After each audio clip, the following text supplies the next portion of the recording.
ہم اشد امتی علی الدجال، یہ قبیلہ بنو تمیم جو ہے دجال کے مقابلے میں سب سے سخت ثابت ہو. اس کا لشکر بہت بڑا ہوگا، اس کے پیروکار بہت بڑے ہوں گے، مگر بنو تمیم قبیلہ اس کے پیروکاروں میں شامل نہیں ہوگا، بلکہ اس کے خلاف لڑے گا، دجال کے خلاف جہاد کرے گا اور دجال کے خلاف سب سے سخت ثابت ہوگا. یہ حدیث ہم نے پڑھائی کئی بار.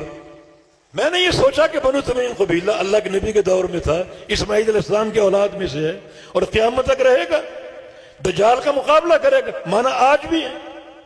تو ان کو دیکھیں یہ کون ہے. جہاں جہاں مجھے بنو تمیم قبیلے کی خبر ملی، ان کے علماء کی خبر ملی، وہاں گیا تاکہ ان کو چیک کروں یہ کون ہے، ان کی عبادت کیسی ہے، ان کا منہج کیا ہے. آپ کے لیے خوشخبری، جہاں بھی گیا تمیمیوں کو دیکھا، ان کے علماء کو دیکھا، سارے کے سارے اہل حدیث. اور شیخ محمد عبد الوہاب رحمہ اللہ، ان کی آل اولاد ساری، آل الشیخ سارے تمیمی ہیں. ان کی کتابیں، ان کا منہج، توحید کی ان کی خدمت آپ پر واضح ہوگی. سارے بحمد اللہ اہل حدیث.